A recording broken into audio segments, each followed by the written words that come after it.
The church bells tolled heavy and hollow, each strike rolling through the gray sky like thunder. The air was thick with the perfume of lilies, sweet yet suffocating, clinging to the back of my throat. My hands trembled as I clutched a fistful of damp soil, ready to drop it onto the casket that carried what I thought was my husband. 42 years of marriage, of laughter and quarrels, of mornings shared over coffee and evenings spent in quiet company, now reduced to a wooden box sinking into the earth. My heart felt hollow, a cavern echoing with absence.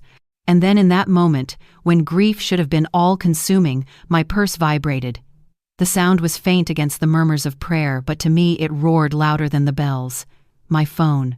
I slipped it open with unsteady hands, shielding the screen from the drizzle. A message. "I'm alive. That's not me in the casket. Don't trust our sons." The letters danced before my eyes, cruel and impossible. My breath caught, and the soil slipped from my fingers, scattering onto the wet grass instead of the coffin. For an instant I thought my grief had twisted into madness. Yet the message glowed cold and real in the palm of my hand. My gaze snapped toward my sons, Charles and Henry. They stood shoulder to shoulder by the grave, their expressions eerily calm.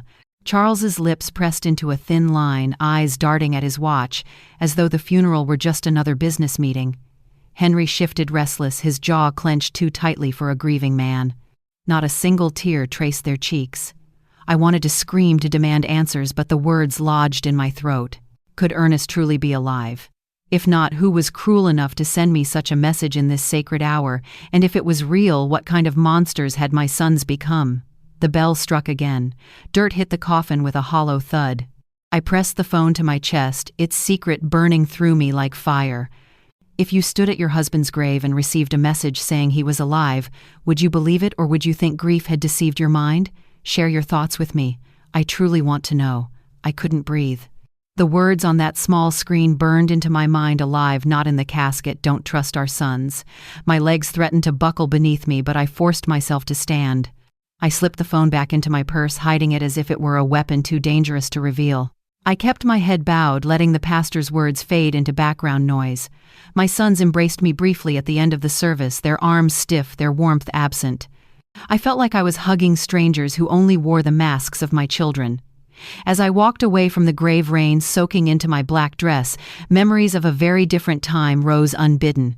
Before suspicion. Before betrayal.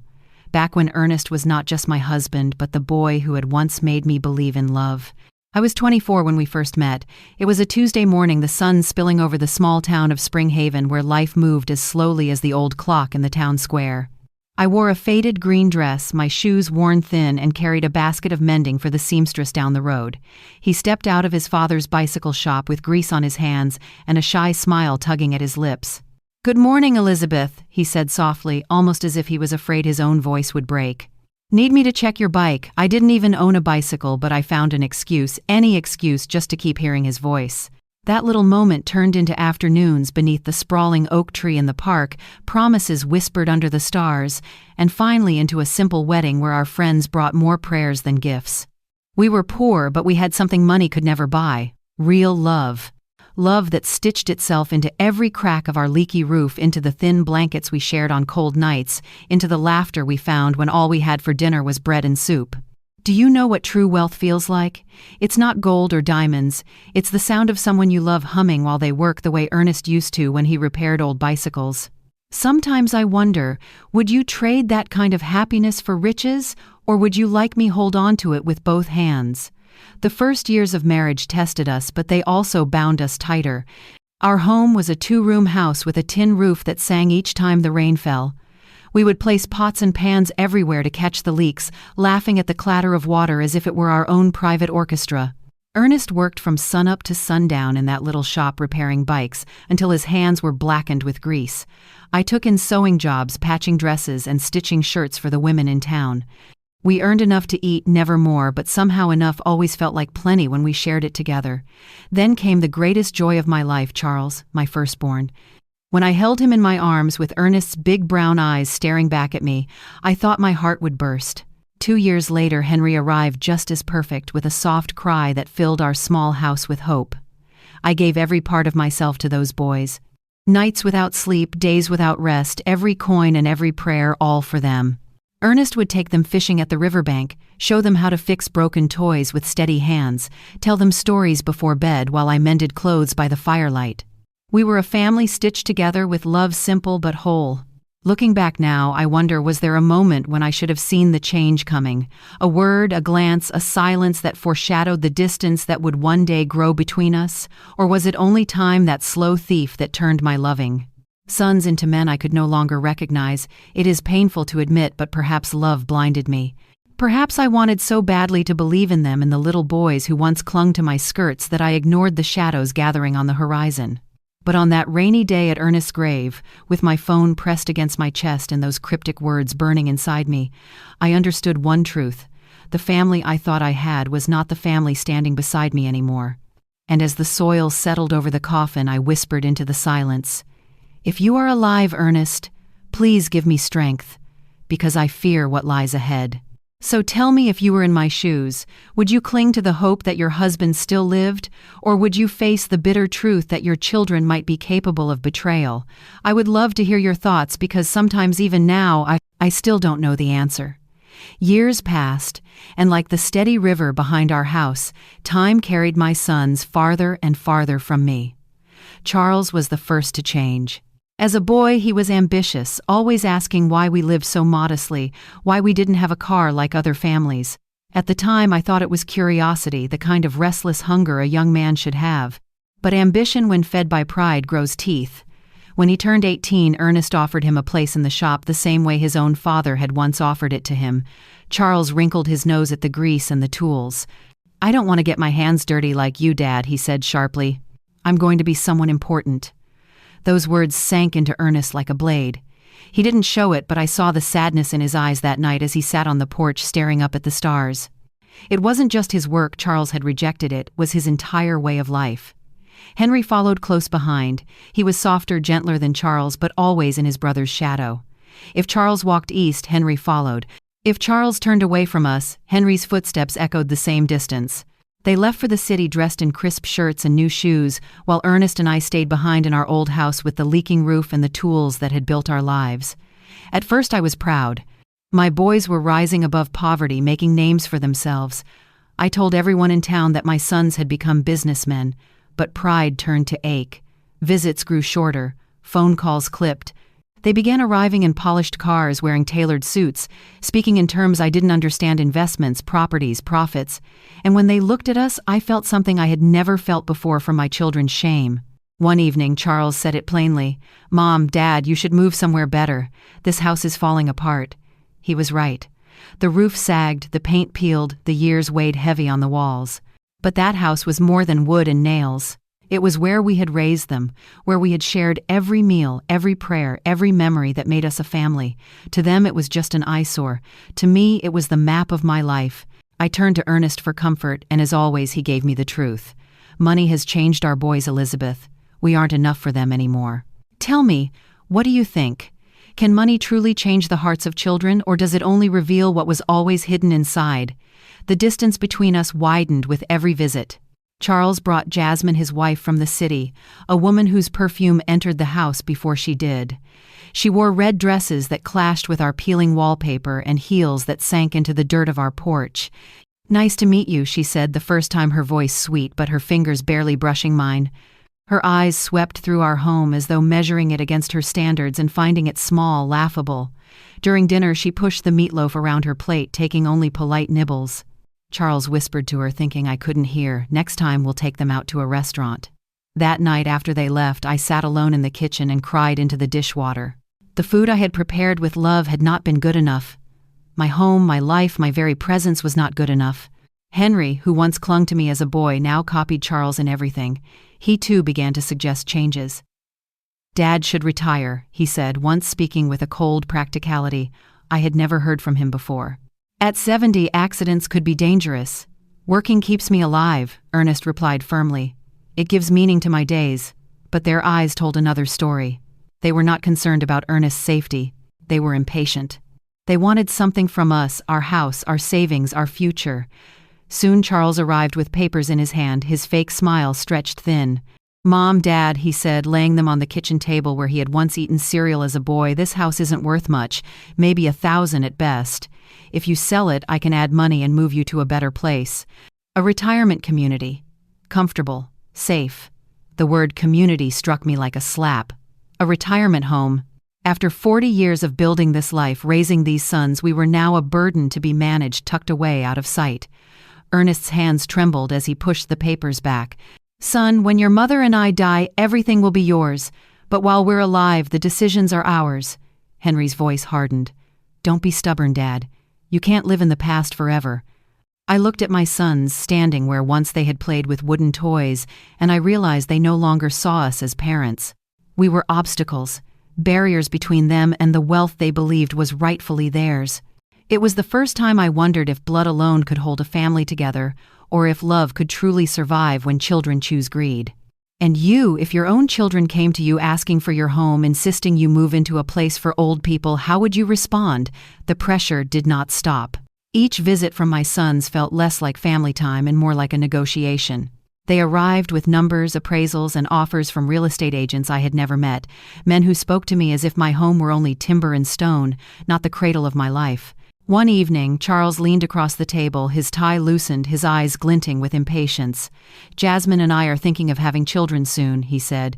"It would help if you and Dad could contribute. Selling this place would be an early inheritance." Early inheritance. My fork froze midway to my lips. My sons were asking for their inheritance while we were still alive. Ernest's jaw tightened, his silence heavier than any outburst. When they left that night, Ernest and I sat awake until dawn. He stared at the flickering lamplight and said the words that chilled me to the bone. "Something's wrong, Elisabeth. This isn't just ambition. There's something darker behind all this." I wanted to argue to defend them as I always had, but deep inside I felt the same fear. Their visits had turned into demands, their smiles had become masks, and in their eyes I saw not sons but strangers, men willing to tear down the very walls that had sheltered them since birth. Even the way they watched Ernest troubled me. Their words carried hidden edges. "You could get hurt at your age. Machines can be dangerous. Maybe you should stop going to the shop." They said it with concern, but beneath the surface lay something sharper, like the glint of a blade concealed in cloth. That night, as I lay awake listening to Ernest's steady breathing, I pressed my hand against his chest as if to make sure his heart still beat. Because for the first time in my life, I feared not the world outside our door, but the blood of my own blood within it. Have you ever felt that dreadful shift, that moment when love for your children turns into suspicion, when the home you built together begins to feel unsafe? If it were you, would you confront them, or would you wait in silence, hoping you were anything wrong? I didn't know then which choice I would make. But I sensed one thing with chilling certainty: the storm had only begun. It was a Tuesday morning when the call came. I was in the kitchen preparing Ernest's favorite lunch, meatloaf and mashed potatoes, when the phone rang with a tone that sent a shiver down my spine. "Mrs. Carter," a voice said, low and urgent. "This is Memorial Hospital. Your husband has been in a serious accident. You need to come immediately." My world froze. The knife slipped from my hands and clattered against the counter. "Accident? What happened? Is he alive? Please come as soon as possible," the voice urged. My neighbor drove me because my hands shook too much to hold the keys. The ride felt endless, every turn of the wheel dragging me further into a nightmare I refused to believe. Ernest was careful, meticulous. He knew every screw and wire in that shop. What kind of accident could possibly happen to him? When we arrived, Charles and Henry were already in the waiting room. My heart lurched. How had they gotten here before me? No one had notified them I was the emergency contact. But in my grief and panic, the question slipped away. "Mom," Charles said, pulling me into a hug that felt too firm, too staged. "Dad's in bad shape. The doctors say one of the machines at the shop exploded." Henry's eyes were red, but not from tears. His gaze darted restless, like a man waiting for news he already knew. I was allowed 5 minutes with Ernest. When I entered the ICU, the breath left my lungs. Machines surrounded him, beeping steadily. His face was hidden beneath bandages, his arms swaddled in white gauze. The man who had carried me through every hardship was barely recognizable. I reached for his hand, the only part of him untouched. "Ernest," I whispered, my voice breaking, "I'm here. Everything will be all right. You'll fight your way back to me like you always do." For a moment, the faintest squeeze pressed against my palm. His eyelids fluttered. It was no accident of nerves. My Ernest was trying to speak, to tell me something. Doctor, I cried, calling the nurse. But when she entered, she only shook her head. Sometimes there are spasms, ma'am. Don't read too much into it. But I knew what I had felt. He was alive inside that battered body, fighting to tell me the truth, and I promised him silently, whatever it is, I will find it. So tell me, if the one you loved most tried to warn you with their final strength, would you listen to the doctors or to your heart? The days that followed blurred into one long night. I slept in a stiff chair in the hospital corridor, waking at every sound, waiting for a miracle that never came. Charles and Henry stayed too, but never in the way I expected. Instead of sitting by their father's bedside whispering comfort, they lingered in corners with doctors asking about insurance, medical costs, and policies. I overheard pieces of their hushed conversations, numbers, figures, terms I could barely comprehend. On the second day, Charles leaned close, lowering his voice as if to soften the blow. "Mom, I reviewed Dad's paperwork. There's a life insurance policy, $50,000. And workers' comp could add another $75,000. It'll cover everything." I stared at him, my throat burning. "I don't care about money. I want your father alive." "Of course, Mom," he said quickly, but behind his words I saw the flicker of calculation. Henry placed a hand on my shoulder. "You have to think of yourself too. These medical bills could wipe out your savings." Their concern was not for Ernest's life, but for what his death might bring. I wanted to scream at them, to remind them that the man in that bed was their father, not a ledger entry. Instead, I bit back my anger because grief had already stolen most of my strength. On the third night, I sat alone by Ernest's bed. His chest rose and fell with the rhythm of the machines, his skin pale beneath the bandages. I held his hand tightly, pressing my forehead against it. "My love," I whispered, "they're talking about money while you're fighting for your life. I don't know what's happening, but I promise you I won't let them turn you into numbers on a page." And then it happened again. The faintest pressure in my palm. His lips moved, barely parting, as though shaping words no one else could hear. "Don't." The sound was little more than air, but I felt it in my bones. "Don't what?" "Don't trust. Don't believe." My heart pounded with terror and urgency, but before I could call for help, his body stilled once more. The machines kept breathing for him, but his fight seemed further away. I knew then that Ernest was trying to leave me a warning. He wanted me to see something I was too blind or too frightened to face. "And I'll ask you this," if your dying husband whispered only one word, would you know what it meant? Or would it haunt you forever the way it haunts me still?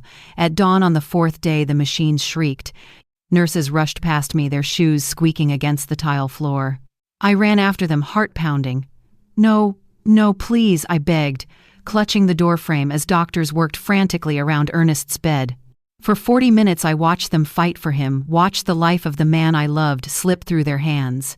At 4:37 a.m., the beeping flattened into silence. The world ended. I collapsed against his still body, his hand still warm in mine. "Ernest, don't leave me.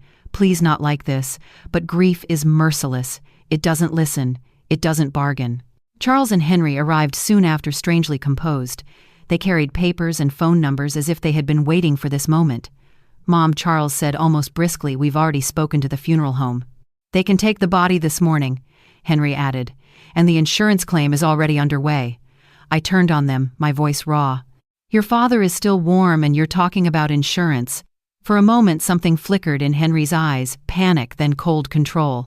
Charles only looked at his watch, as though even grief had a schedule. The funeral was arranged faster than I could comprehend. A plain casket, a short service. No neighbors invited, no co-workers from the shop, no friends who had known Ernest his whole life. "It's what Dad would have wanted," Charles insisted when I protested. Simple, private. But Ernest had loved his community. He would have wanted the town to say goodbye. Instead, the cemetery felt empty, silent, but for the rain and the murmurs of the pastor. I wore the same black dress I had worn at my mother's funeral. My hands trembled so badly that my neighbor had to button it for me. I clung to her arm, whispering, "He deserved more than this." When it was time to throw dirt on the casket, my legs nearly gave way. The hollow sound of soil striking wood was unbearable. And then in that moment my purse vibrated again. A message. "I'm alive." "That's not me in the casket. Don't trust our sons." The letters burned into me like a brand. My heart pounded so loud I thought the world could hear it. I looked up at Charles and Henry. Their faces were solemn masks, but masks can hide anything. "Tell me if you stood by your husband's grave and heard the earth swallow him, only to see those words on your phone. Would you believe your heart, or would you believe your eyes?" The funeral ended far too quickly, like a door slammed shut, before I had the chance to step through. Only a handful of people stood by Ernest's grave, my 2 sons, Jasmine in her black veil checking her phone when she thought no one noticed, my neighbor and the pastor. That was all. 42 years of love, 42 years of sweat and sacrifice reduced to a gathering smaller than a Sunday supper. Where were his co-workers, his neighbors, the men whose bicycles he had fixed free of charge when they couldn't afford repairs? Why had no one come to say goodbye? I turned to Charles, my voice cracking. Why didn't you tell people Ernest deserved more than this? He kept his eyes on the ground. Dad was private. He would have wanted something simple. But that was a lie. Ernest had loved this town. He had loved every face that passed by his shop. He would have wanted them here. As the last shovel of dirt fell, I pressed my purse against my chest. Inside was the phone, and on the screen, that impossible message, "I'm alive. Don't trust our sons."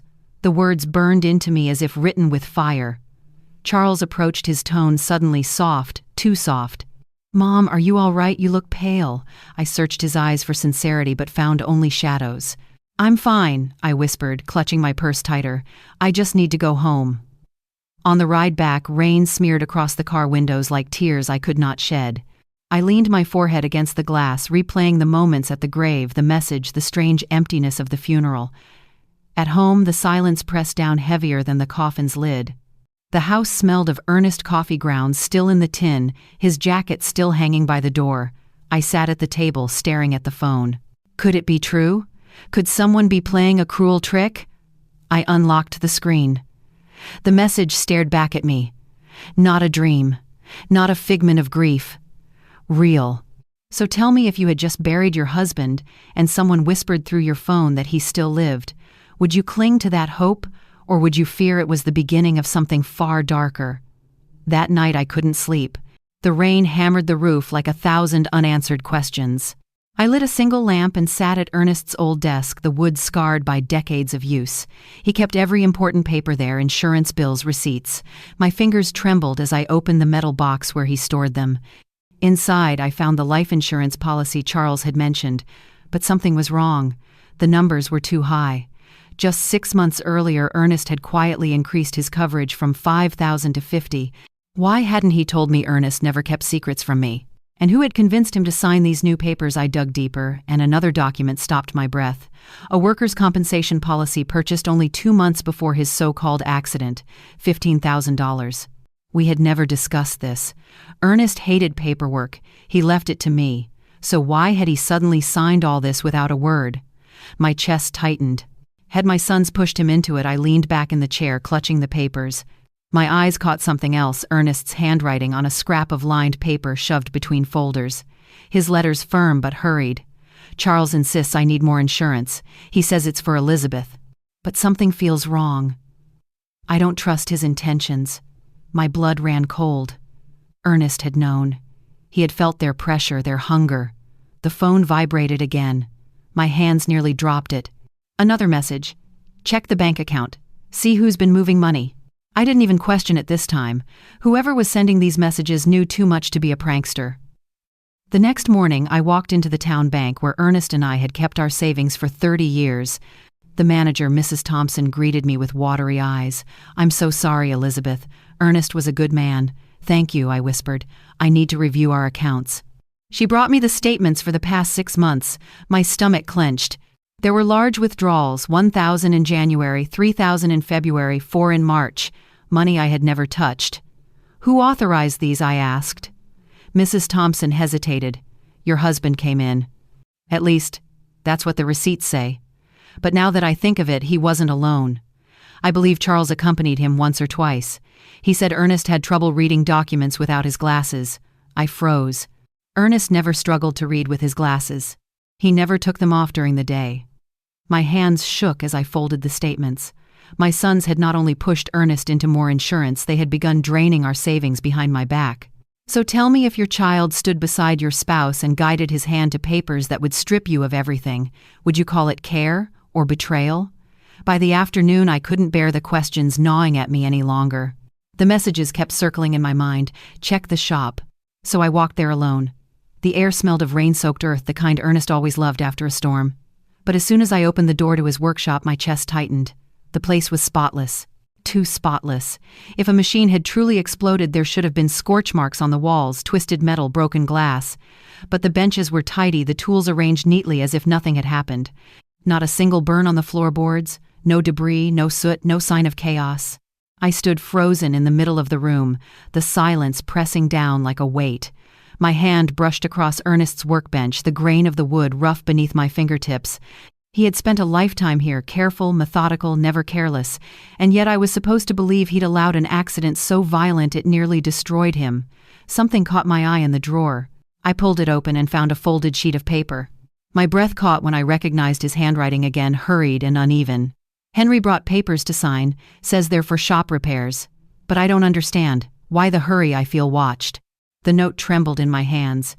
He had seen it coming. He had suspected his own sons. Behind it lay a sealed envelope with my name.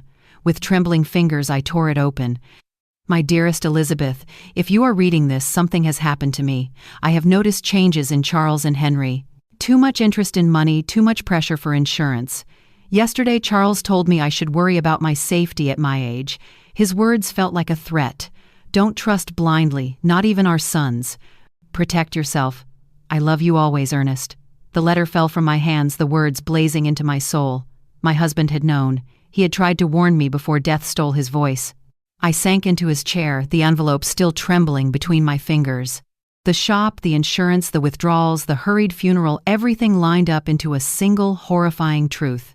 And yet, one question clawed at me. If Ernest had seen their betrayal coming, why hadn't I?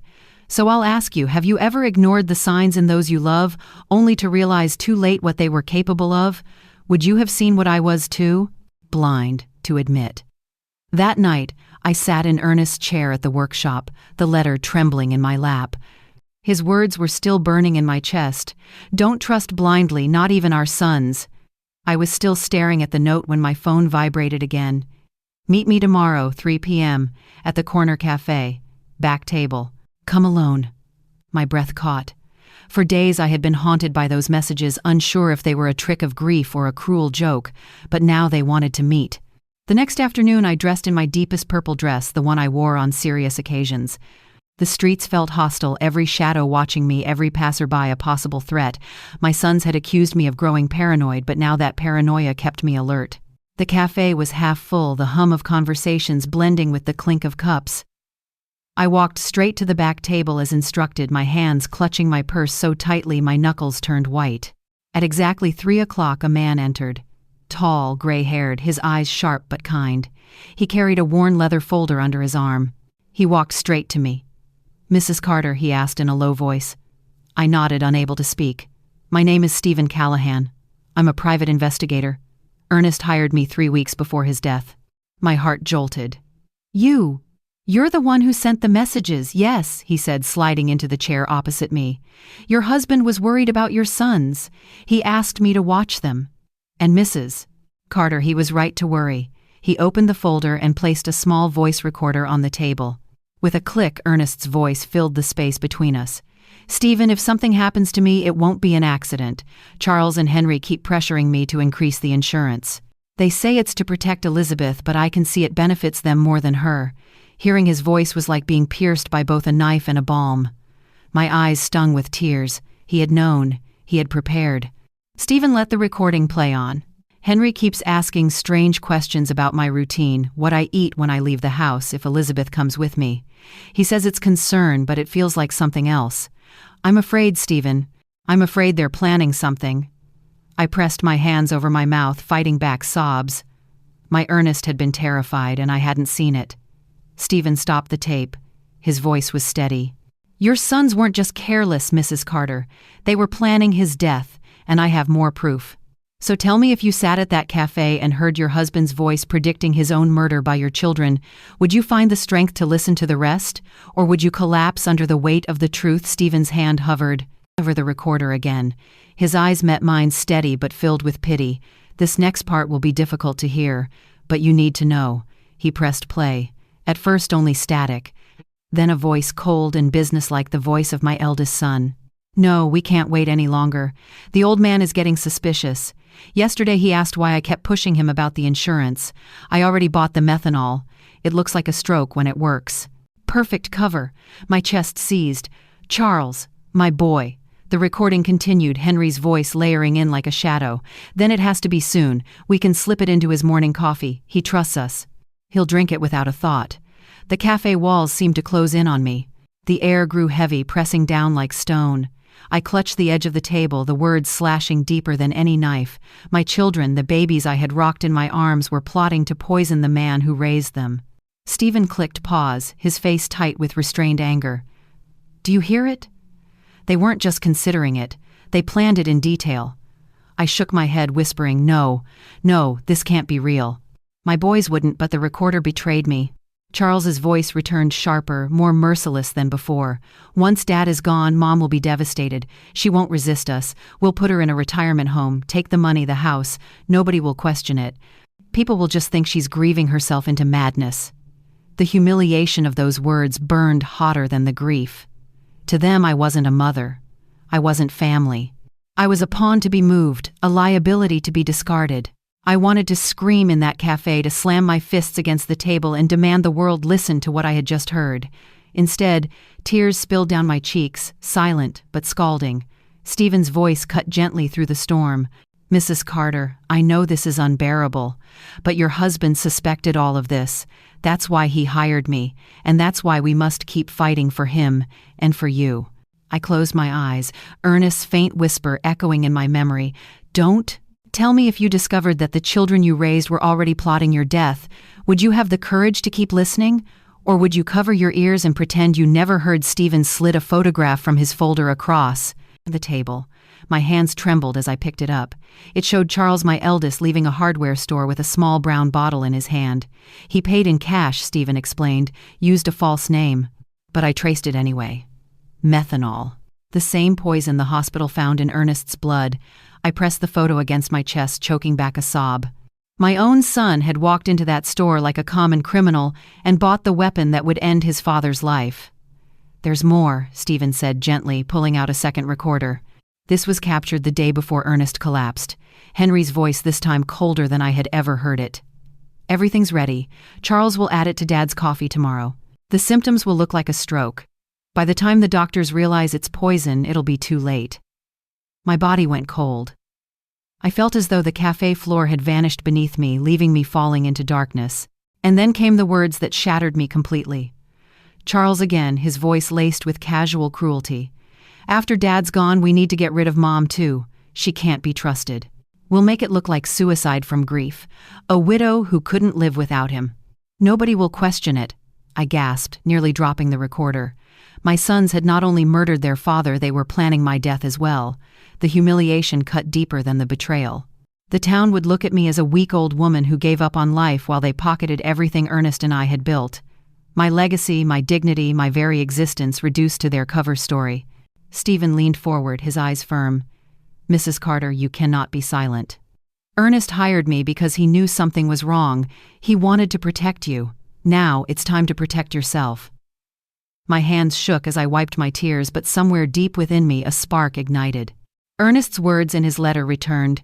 Don't trust blindly, not even our sons. I whispered to myself. I won't. Not anymore. And now I'll ask you if your children plotted not only to kill your husband, but to erase you as well. Would you still see them as family, or would you see them for what they truly are?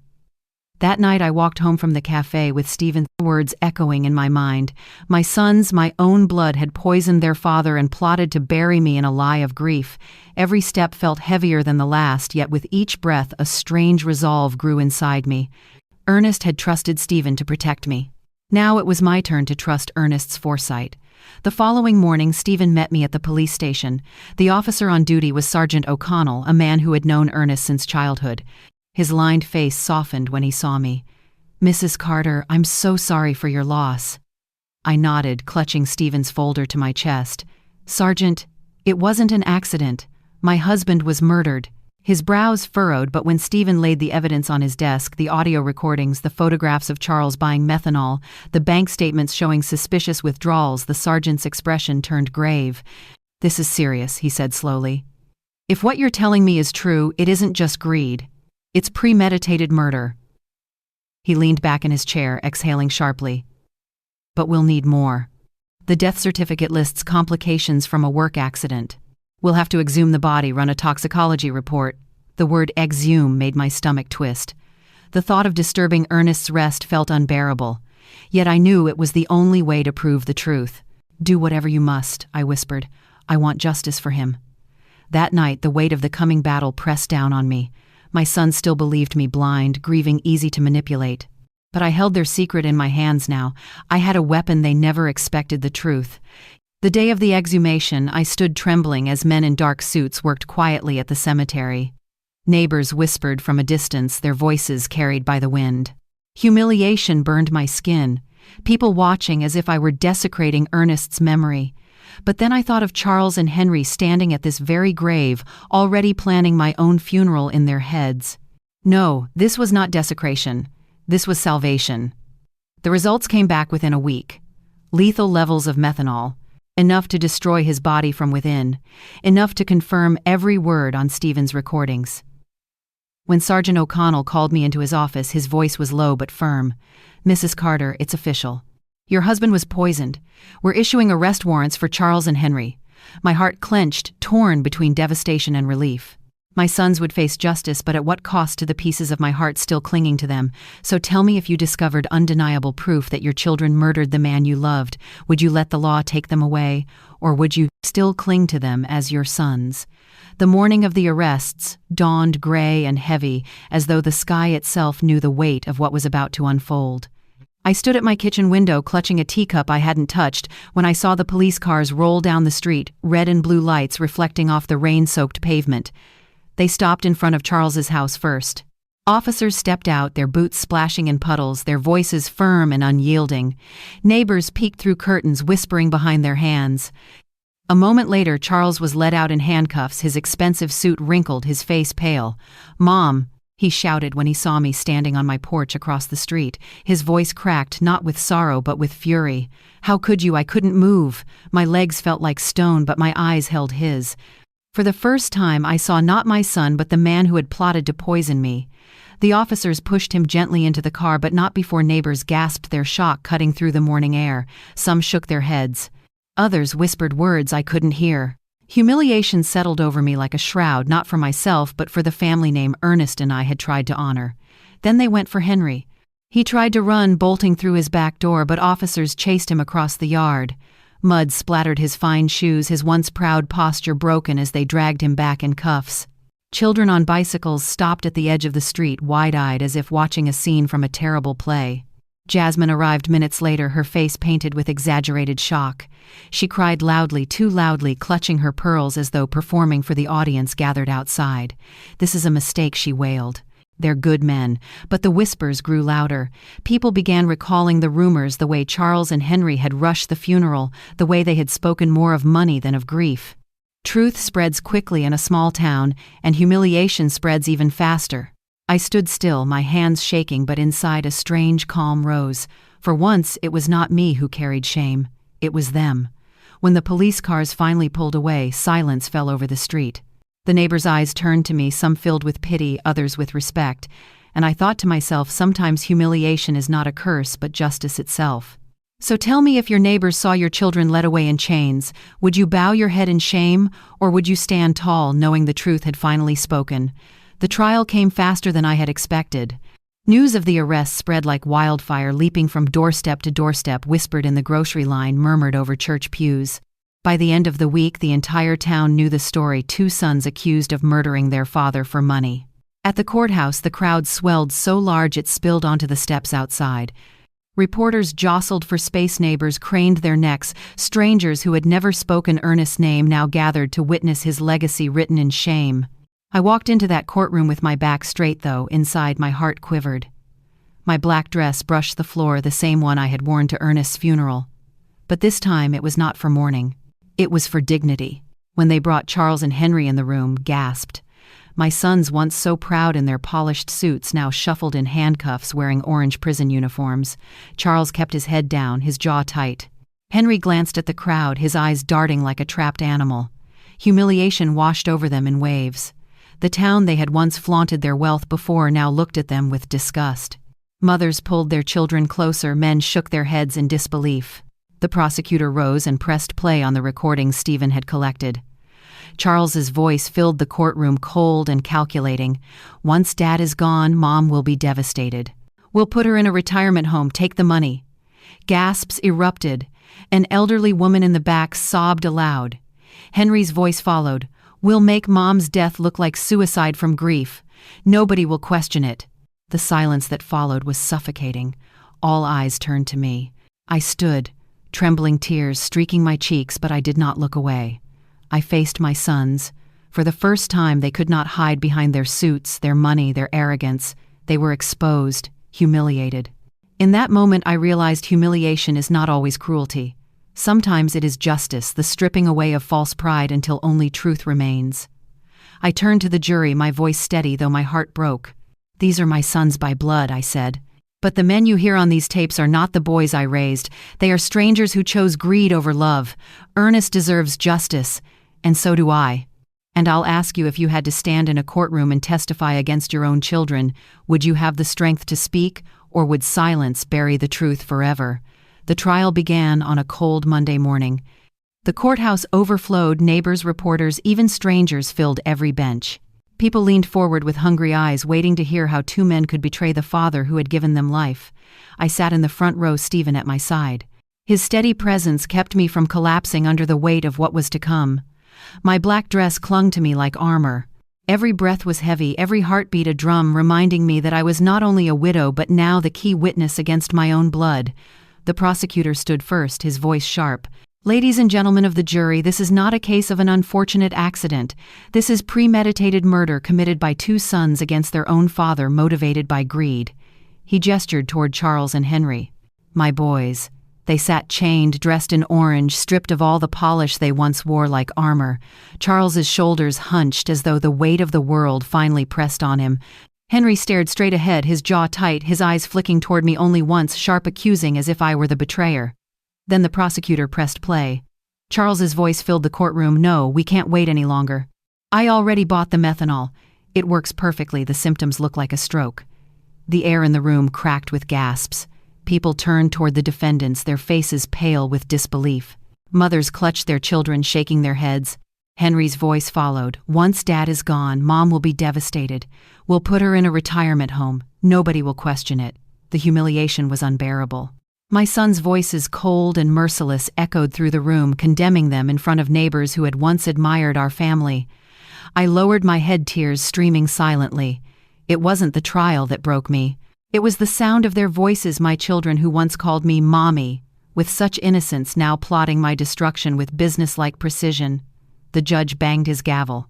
Order in the court, but the whispers wouldn't stop. How could they? Their poor mother. What kind of sons would do this? I clenched my hands together, whispering under my breath, "Ernest, if you can hear me, give me strength. So tell me, if you were forced to sit in a crowded courtroom and hear your children confess to planning your death, could you bear it? Or would you crumble under the weight of that truth?" When the prosecutor called my name, my knees nearly buckled. I rose slowly, every eye in the courtroom fixed on me. The walk to the witness stand felt endless, the wood of the floor creaking beneath each step like a heartbeat. I placed my hand on the Bible, swore to tell the truth, and Saturday. My hands trembled in my lap, but when I lifted my eyes, I found Charles staring at me. His face was pale, his lips pressed tight, but his eyes, those eyes that once looked up at me with boyish wonder, now burned with something darker. Henry wouldn't meet my gaze at all. "Mrs. Carter," the prosecutor began, "can you describe your relationship with your sons before your husband's death?" I swallowed hard, my voice breaking at first. "I loved them. I raised them with every breath in me. Ernest worked himself weary to provide for them. I sewed through the night to clothe them. We sacrificed everything for their future." My chest tightened. Never in my darkest dreams did I imagine the future they were building was my husband's grave. Gasps rippled across the gallery. The prosecutor pressed gently. "Did you believe your husband's death to be an accident at first?" "Yes," I whispered. "Because they told me it was. Because I trusted them as a mother trusts her children." My voice grew stronger. But then I learned the truth. I heard my husband's voice recorded before he died, warning that our sons were pressuring him for more insurance. I saw the withdrawals they made without my knowledge. And then I heard these tapes. I pointed toward the recorder still on the evidence table, where they not only planned Ernest's death but my own. The courtroom fell into stunned silence. For a moment, Charles's mask cracked, his face twisted, rage and shame warring behind his eyes. Henry finally looked up, tears streaking his cheeks, but he did not speak. The prosecutor leaned closer. "Mrs. Carter, do you still consider them your sons?" I closed my eyes for a long moment, then opened them, my tears burning hot. "By blood, yes, but by their choices, no. The children I raised are gone. These men are strangers wearing my sons' faces." A wave of murmurs swept the room. Some people wept openly. Others shook their heads in disbelief. And Charles lowered his head for the first time, unable to meet the eyes of the community he had once tried so hard to impress. Humiliation had finally caught him, not from me, not from the prosecutor, but from the truth echoing in his mother's voice. "So tell me, if you were forced to stand in front of strangers and denounce your own children, would you have the strength to do it? Or would silence be the easier escape?" The prosecutor's voice rang out clear, carrying the weight of every piece of evidence. "Ladies and gentlemen of the jury, this is not merely about money. This is about betrayal, the most unthinkable betrayal. Two sons raised with love chose greed over blood, cruelty over compassion. They poisoned the father who worked himself to the bone for them, and they plotted to erase their own mother." He paused, letting the words settle like a stone dropped into still water. "Justice demands we hold them accountable. Justice demands we call this what it is: murder." The defense lawyers tried their best. They spoke of debts, of desperation, of influence from outsiders. But their words cracked under the weight of the tapes, the photographs, the letters Ernest had written with his own trembling hand. When the closing arguments ended, the jury filed out. The courtroom hushed, the air so thick it seemed no one dared breathe. I folded my hands together and whispered to Ernest in my heart, "Stay with me, just a little longer." After 6 long hours, the jury returned. The judge's gavel struck. In the case of the state versus Charles Carter and Henry Carter, the judge's voice carried across the room, each word heavy as iron. "We, the jury, find the defendants guilty of first-degree murder of Ernest Carter." Gasps erupted. Charles slumped in his chair, his face drained of all color. Henry stiffened, staring ahead as though carved from stone. The judge continued, "And guilty of conspiracy to commit the murder of Elisabeth Carter." The gallery broke into murmurs, neighbors clasping their hands over their mouths. Mothers hugged their children closer. Reporters scribbled furiously. For these crimes, the judge declared Charles Carter and Henry Carter are sentenced to life in prison with no possibility of parole for 30 years. The gavel struck again, final and merciless. I felt my knees weaken, but I did not fall. For the first time in months, I could breathe. Justice had spoken not only for Ernest, but for me. Charles buried his face in his hands, humiliated before the town he had once sought to impress. Henry was led away in chains, his head bowed, shame radiating from him like heat. The community that had once whispered admiration now looked on with horror and disgust. And in that moment I realized humiliation was no longer mine to carry. It belonged to them.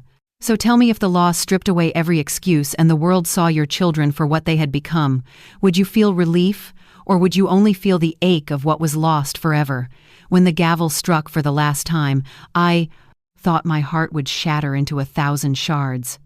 Charles and Henry were led away in chains, their heads bowed, their names forever stained. I did not cry. My tears had run dry long before that day. What I felt was something different, an aching hollowness, as if an entire piece of me had been carved out and left bleeding. Neighbors came to me afterward. Some hugged me, whispering, "You were brave, Elisabeth."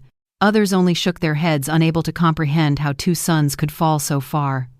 I thanked them with trembling lips, but in truth I felt no pride. What victory can a mother claim when her children rot in prison? Yet Ernest's voice lingered in my heart. "Don't trust blindly. Protect yourself." His foresight had saved me, and I realized then that my life could not end in bitterness. If I allowed their betrayal to consume me, then my sons would have destroyed not only Ernest but me as well. So I began again. The first step was Ernest's shop. For months I could not walk past it without my knees buckling, the smell of oil and metal still carrying his presence. But one morning I unlocked the door, sunlight spilling across the worn wooden floors, and I whispered, "It's time." I cleared the benches, swept away the dust, and replaced the machines with soil and pots. Flowers began to bloom where iron once clanged, red roses for love, white lilies for peace, sunflowers that turned their faces toward the light. Neighbors stopped by, astonished at the transformation. "It's beautiful, Elisabeth," they said. And for the first time since Ernest's death, I smiled. From the ashes of betrayal, I would grow something living, but that was only the beginning. One evening, Steven sat with me on the porch. His voice was steady, but his eyes kind. "Elisabeth, others have suffered what you suffered. Families broken by greed, by betrayal. You have a chance to help them." His words sparked something in me. That night I wrote letters, made calls, spoke to pastors and neighbors. Within months, the Ernest Carter Foundation for Victims of Family Crimes was born. With the money from the insurance money I could never touch for myself, I funded lawyers, investigators, and counselors for those who had nowhere else to turn. And do you know what happened? Survivors began coming to me. Women whose husbands had been poisoned for land, men whose children stole from them, widows tricked by greedy relatives. Each story was a mirror of my own pain. And slowly, I discovered healing not in forgetting, but in helping. So let me ask you, if you had suffered betrayal so deep it split your family in two, would you hide from the world in silence, or would you use your scars to light the way for someone else? The foundation grew faster than I had imagined. At first it was just me and Steven working out of my kitchen with stacks of papers and a secondhand phone, but word spread. Pastors recommended us to parishioners in need, neighbors sent friends who whispered their fears through trembling lips. One by one, people arrived on my porch carrying stories that sounded painfully familiar. A woman whose brother forged her father's will. A man whose daughter had drained his savings while he lay ill. A grandmother whose own grandson tried to force her into signing away her home. Each time I listened. Each time I saw Ernest's eyes in theirs, the same look of betrayal, the same disbelief that blood could turn so cold, and each time I vowed to fight with them as I had fought for him. Soon lawyers offered their services at reduced cost. Counselors volunteered hours. The town, once buzzing with gossip about my shame, now began to see me differently. No longer the mother of murderers, but the widow who turned her pain into a shield for others. I cannot describe the feeling of walking down the street again and seeing neighbors lift their hands in greeting instead of lowering their eyes in pity. Humiliation once my shadow began to fade in the light of respect. But healing is never complete. At night, when the house grew silent and the garden outside whispered in the wind, I would sit by Ernest's old chair and ache for the sound of his voice. I kept the tapes Steven had played me, but I could never listen to them again. It was too much hearing my sons speak like strangers and Ernest speak with fear. Instead, I filled the silence with prayer. "Ernest," I would whisper, "your death was not in vain. Because of you, others will be saved." On Sundays, I carried flowers from the shop-turned-garden to his grave. Red roses for the love we never lost, white lilies for the peace he finally found. Sometimes I would sit there for hours talking to him as though he were across the table from me again. And in the rustle of leaves or the warmth of sunlight breaking through clouds, I swore I could feel his presence telling me to keep going. And now I ask you, when life breaks you, do you believe healing comes from forgetting, or from transforming your pain into something greater? Steven became more than just an investigator. He became a friend, steady, loyal, a presence that reminded me not all men in this world are driven by greed. Every Wednesday he stopped by with a fresh loaf of bread or a bouquet from the market. We would sit on the porch drinking coffee in silence, sometimes speaking of cases, sometimes speaking of Ernest. He never pushed, never asked me for more than I could give, and in that quiet companionship I found something I hadn't felt in months: peace. The foundation grew stronger, but so did I. I painted the walls of our home a soft yellow, Ernest's favorite color. The house, once heavy with grief, began to feel alive again. The garden bloomed in wild colors, neighbors often stopping to ask for cuttings. The shop that once rang with the clink of wrenches now hummed with bees among the blossoms. And though I still woke some nights from dreams of betrayal, I no longer woke in fear. Instead, I woke with resolve. Because I had lived through the worst, and I had survived. 5 years after Ernest's death, the town held a small ceremony at the church. They called me forward, presenting a plaque in his honor.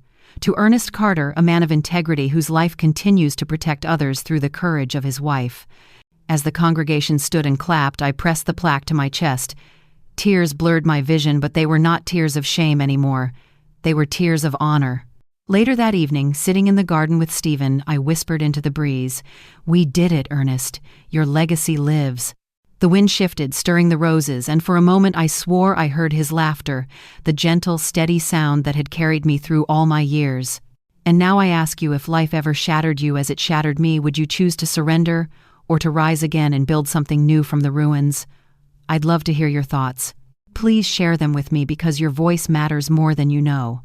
Life after the trial was quieter, but it was a quiet filled with echoes. For months, every time the phone rang, my heart clenched in fear that it would be more bad news. Instead, it was letters. Letters from prison.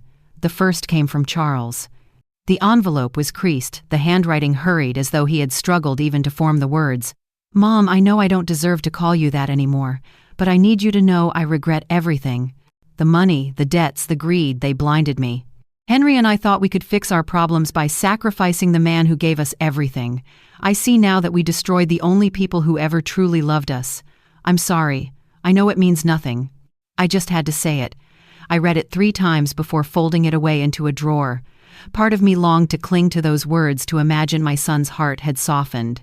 But regret written on paper is not the same as love lived in truth, and the earnest I buried deserved more than empty apologies. Weeks later, another letter arrived, this one darker. "Mom, I can't live like this. The shame eats at me every day. Everyone looks at me like I'm a monster. Maybe I am. By the time you read this, I may not be here anymore. Tell Dad I'm sorry." 2 days later, I heard the news. Charles had taken his own life in his cell. I sat in my kitchen staring at the letter, unable to cry. My tears had dried up long ago, but inside me a storm raged. Anger, pity, a grief deeper than death itself. For Charles had killed not only his father, but the chance to ever make things right. Henry's fate was different, but no kinder. He remained alive, but his mind crumbled under the weight of guilt. Guards reported that he woke screaming Ernest's name, shouting that his father's ghost was chasing him. He scratched at the walls, begged for forgiveness that no one could give. They moved him to a psychiatric ward where he lives in a fog of paranoia. So, I ask you, if your children destroyed your family and then destroyed themselves, would you mourn them, or would you say their punishment was justice finally served? The letters from Henry came sporadically, written in a shaky hand that betrayed the state of his mind. At first I opened them, searching for some trace of the boy I once held close. "Mom, I hear Dad every night. He comes to me in the cell. He asks why I poisoned him. I have no answer.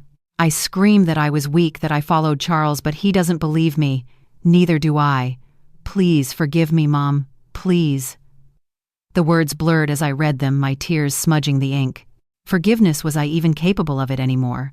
I folded the letter and placed it in the same drawer as Charles's, the one I rarely dared to open. Another arrived months later, more frantic. "They say I talk to ghosts. Maybe I do. I see Dad in the corner shaking his head. Sometimes I see you too. I beg you not to hate me, but I know I deserve it. I don't want to wake up anymore. Prison isn't punishment, memory is." I held that paper in my hands for hours, the words heavy as stones. Henry was still alive, yet in many ways I had already lost him. The son I raised was gone, buried under the weight of his own betrayal. The town never forgot. At the market, whispers followed me. "There's the woman whose sons murdered their father." At church, prayers lingered a little longer when my name was spoken. Some pitied me, others admired me, but no one looked at me the way they once had. Humiliation became a second skin. Not mine, but theirs. Charles's name was spat with bitterness, Henry's with pity. Their downfall had become a cautionary tale told to children. Don't let greed turn you into them. I tried to shield myself from the gossip, but sometimes I listened.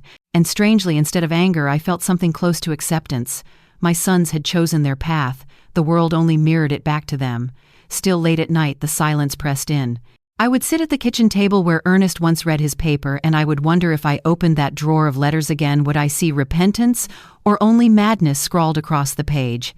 So let me ask you, if your child begged for forgiveness after destroying everything, would you open your heart, or would you close the drawer as I did to protect what little piece remained?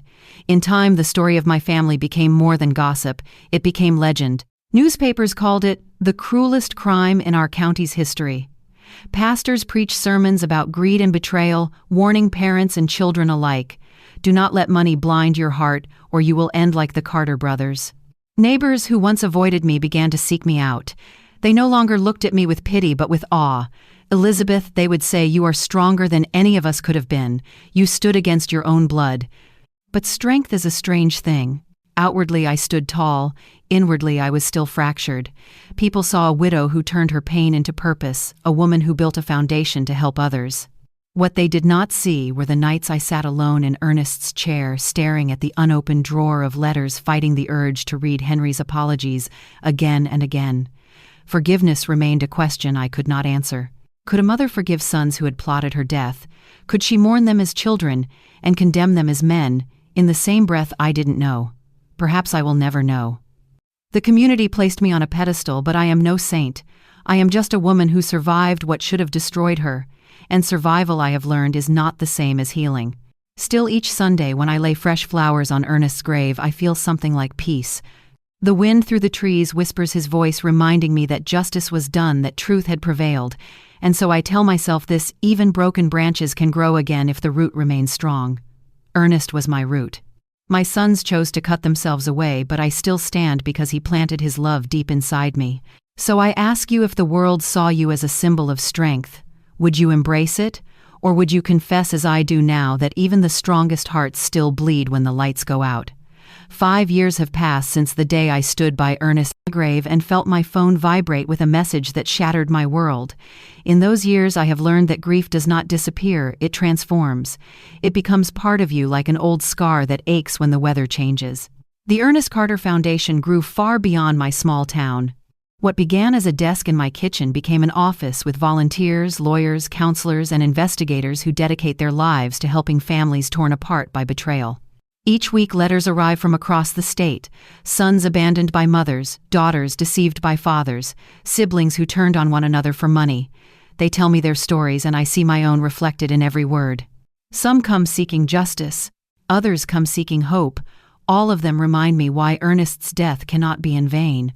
One woman came trembling to my door, a widow whose son had tricked her into signing over her property. She thought no one would believe her. "They'll call me crazy," she whispered, the same words I once feared for myself. We fought her case together, and when the court returned her home to her, she clung to my hands and sobbed. "You saved my life." I shook my head. "No, Ernest saved your life. His story gave you courage. Those moments are my healing. Not the fading of grief, but the reshaping of it into something that gives others strength. Still, there are nights when silence creeps too deep. I sit in the garden surrounded by roses and lilies, and I wonder if Ernest would be proud of what I've built. The wind rustles the petals, and in those whispers I imagine his answer: "Yes, Elisabeth, you turned pain into light." Tell me, if life handed you a wound that could never fully heal, would you let it define you, or would you use it to protect others from the same fate? Last spring, the town held a ceremony in Ernest's honor. The church bells rang not for mourning this time, but for remembrance. The mayor spoke of him as a man of integrity, a neighbor who never turned away from anyone in need. Children from the local school planted roses outside the old workshop now. My garden of flowers and a plaque was placed there, in memory of Ernest Carter. His hands built more than bicycles. They built hope. I stood before the crowd clutching the plaque, and for a moment I felt as though Ernest was standing right beside me, smiling that quiet smile of his, the one that always said, "It will be all right." Neighbors approached me afterward, not with pity but with respect. Some thanked me for the foundation's help in their own families. Others simply pressed my hand and whispered, "You're stronger than you know." But strength is not the absence of pain, it is walking forward despite it. Even now, when I sit alone in the evenings, I sometimes hear Henry's words from his letters echoing in my mind. "Please forgive me, Mom," and though I have not found the answer, I light a candle for him. Because forgiveness, I think, is not a door that opens in one motion. It is a path you walk slowly, step by step. What I do know is this: Ernest's legacy lives. The garden blooms brighter each year, and the foundation has saved families from ruin. Strangers who were once broken now stand tall again. And I find my peace not in forgetting, but in knowing that my story may help someone else survive theirs. So, let me ask you, if your greatest tragedy could become the seed of someone else's healing, would you nurture it, or would you bury it too heavy to carry any longer? Now, as I sit in the twilight of my years, I have learned something I wish I had known long ago. Betrayal can break your bones, but it does not have to break your spirit. I lost my husband to poison poured by the hands of our own children. I lost the boys I once cradled, the sons I once prayed for. Yet I did not lose myself. And because of that, Ernest's love still lives through me, through the garden we built together, through the foundation that bears his name, through every family saved from a fate like ours. When people ask me how I survived, I tell them this: I refuse to let my story end at the grave. I do not know if my heart will ever forgive Charles or Henry. But I do know that forgiveness is not always for the guilty, it is for the living. It is the light that keeps you from drowning in shadows.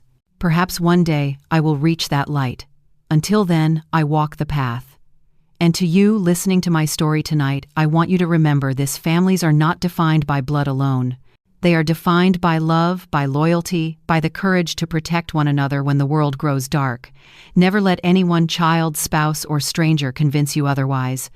If you were in my place, standing between love and betrayal, what choice would you make? Would you surrender to despair, or would you rise as I did and turn your pain into something greater? I would love to hear your thoughts. Please share them with me. Your words may give courage to someone else who feels alone right now. And if my story touched you, don't forget to join me for more. Together we can make sure no one faces betrayal in silence, because silence buries the truth. But when we speak, when we dare to share our wounds, we find healing. If you were in my place, standing between love and betrayal, what choice would you make? Would you surrender to despair, or would you rise and turn your pain into something greater? Share your thoughts in the comments. I would love to hear your made and story. And if this journey touched you, stay with us here on Voices of Family Betrayal. Subscribe, like, and join me for the next story, because no one should ever face betrayal alone.